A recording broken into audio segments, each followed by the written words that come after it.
How do you give love to the world? What are you doing to create your own inner harmony?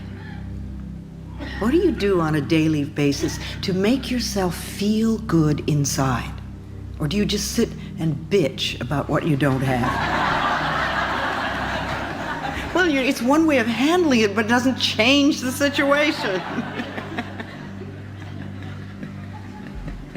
You're not going to do it by being mad at yourself or being mad at other people. And you're not going to do it by blaming people. And you're not going to do it by being a victim.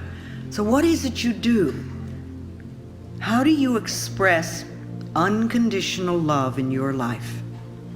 Even a little bit. Is there a small area of your life where you're willing to give unconditional love?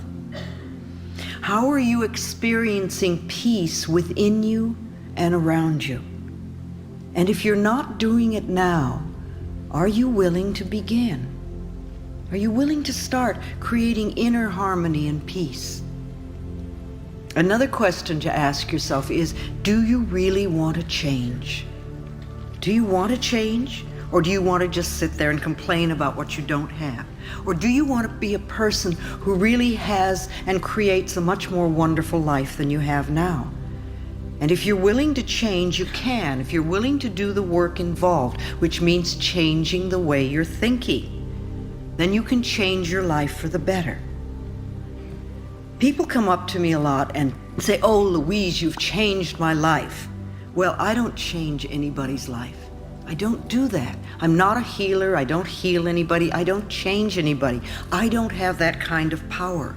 Only you can change yourself. And only you can clean out the pain within you. I can't do that for you. I can stand up here all evening and say wonderful things and give lots of good advice, but you're the only thinker in your mind.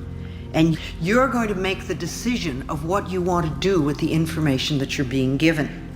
I have no power over you. You have the power, and you need to know that. We think so often that we are helpless, but we're not helpless because we have our minds. We have our minds. And you shape and mold your life from moment to moment by your thoughts and your beliefs and your attitudes. And you also want to know that you really are important to this world.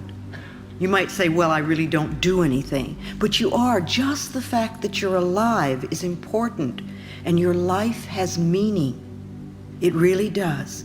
And you can contribute to the peace and the harmony of this planet just by using your mind. Do your thoughts build you up, or do they beat you up? When you beat yourself up, that's not being very loving to yourself. Sometimes we don't need to make outward changes so much as to go within and just sort of take what we already do and alter it just a little bit. Somebody was saying to me tonight that they were thinking about a new apartment and they were worrying that there wouldn't be enough money. And I said, "Well, why don't you start affirming there will be lots of money?" And it's just like a tiny little thing, and you almost change 2 words. But it's a small way of changing the way you look at a particular situation. Somebody was asking me, saying that they were in a lot of pain. And, they kept using the word pain so much. And they said, "Is there another word that I could use?" And I thought of the time that I smashed my finger with a window. And I realized that if I really gave into it, I was going to go through a very difficult period. So the minute it happened, I started to do some mental work right away. But then I remembered I was referring to my finger as having a lot of sensation. And it did. It had a lot of sensation. And by insisting upon viewing it in that particular way, to me, I think helped it heal much quicker and helped me handle what could have been an incredibly painful thing. Because I knew that if I could alter my mind, it would be better. If we can just alter the way we think just a little bit. But if you want to clean your own mental house, if you decide to work on yourself and you're going to go inside, you have to look and see what is there. You have to look and see what your beliefs are so you know what to change. You can't clean out the negativity if you don't see it. If you're going to clean your own house, it's the same thing. You have to look around and see where the dirt is. You have to pick things up and dust them and look around and polish them or throw them out or replace them. But you have to see what's there.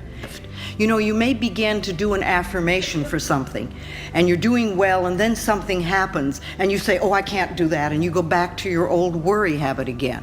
Well, that's just a period of vacillating. It doesn't mean that you haven't learned anything, and it doesn't mean that you're back where you started. It's just part of that back and forth thing. You're not settled in your new habit yet, and that takes a little time and a little practice and a little patience. And you want to be patient with yourself. Be patient with yourself.